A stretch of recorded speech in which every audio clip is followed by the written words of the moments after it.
Adam, Idris, Nuh, Hud, Soleh, Ibrahim, Lut, Ismail, Ishak, Yakub, Yusuf, Ayub, Syuaib, Musa, Harun, Zulkifli, Daud, Sulaiman, Ilyas, Ilyasa, Yunus, Zakaria, Yahya, Isa, wal akhiru khatimul anbiya, Muhammad al-Mustafa.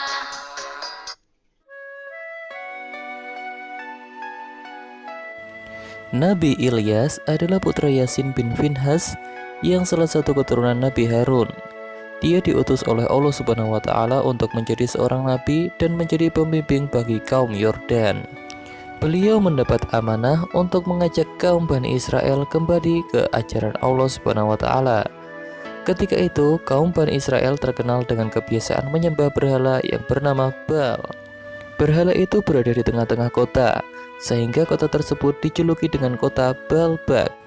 Nabi Ilyas memulai misinya dengan berdakwah kepada kaum Bani Israel. Beliau selalu mengingatkan dan mengajak kaum Bani Israel untuk kembali ke ajaran Allah.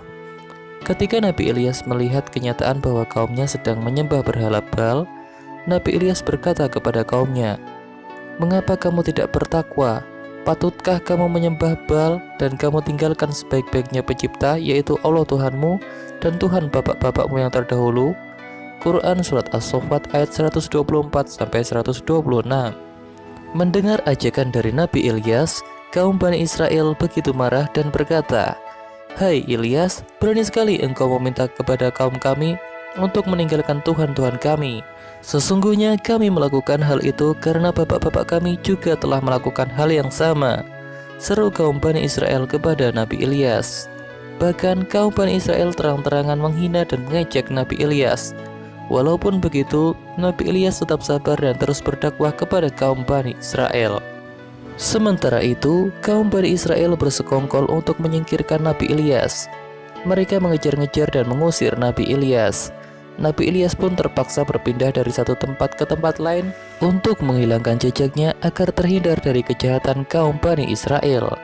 Dalam pelariannya tersebut, Nabi Ilyas sampai di sebuah rumah yang dihuni oleh keluarga yang baik hatinya. Mereka menerima Nabi Ilyas tanpa pamrih.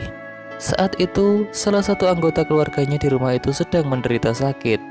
Orang itu adalah Nabi Ilyasa yang beberapa tahun kemudian diutus menjadi nabi dan menemani dakwah Nabi Ilyas.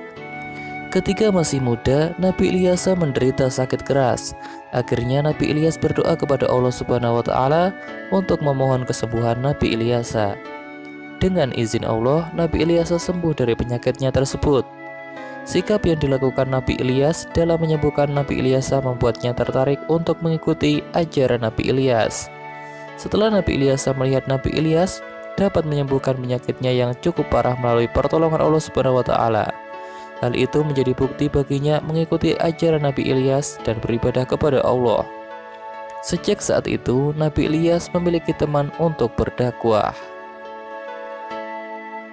Sementara itu, 3 tahun telah berlalu sejak Nabi Ilyas diusir oleh kaum Bani Israel. Kaum Bani Israel dilanda kekeringan selama 3 tahun tersebut. Mereka sangat menderita karena kelaparan dan kematian pun menjadi pemandangan sehari-hari. Mereka mengalami kekurangan air dan hidup tersiksa. Di samping itu, banyak tanaman dan binatang ternak yang akhirnya mati. Kekeringan terus berlanjut dan tidak ada tanda-tanda kapan akan berakhir. Akhirnya, beberapa tokoh masyarakat berkumpul dan membicarakan masalah kekeringan di kota mereka.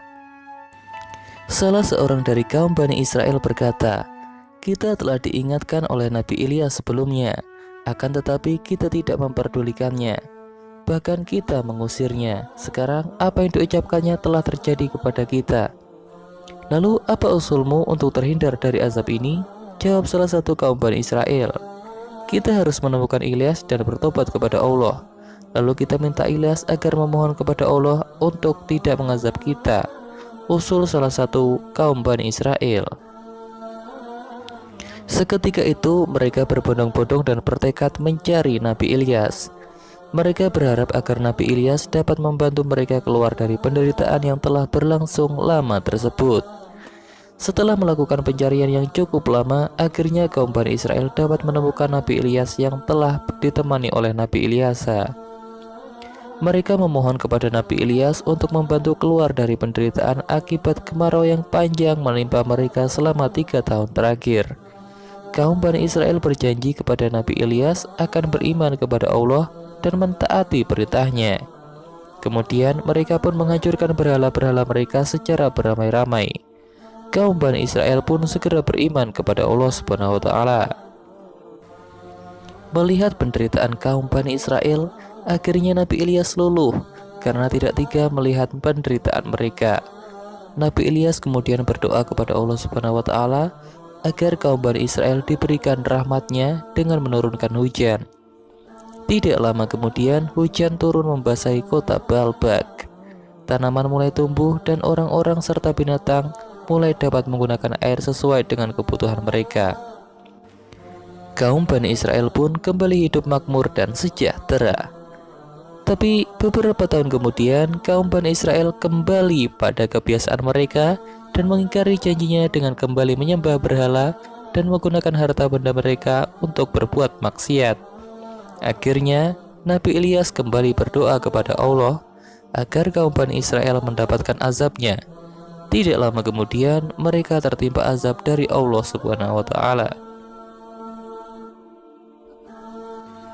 Itulah tadi kisah singkat tentang Nabi Ilyas serta diazabnya kaum Bani Israel. Semoga kita bisa mengambil hikmah dari kisah ini. Terima kasih telah menyaksikan video ini dan sampai jumpa.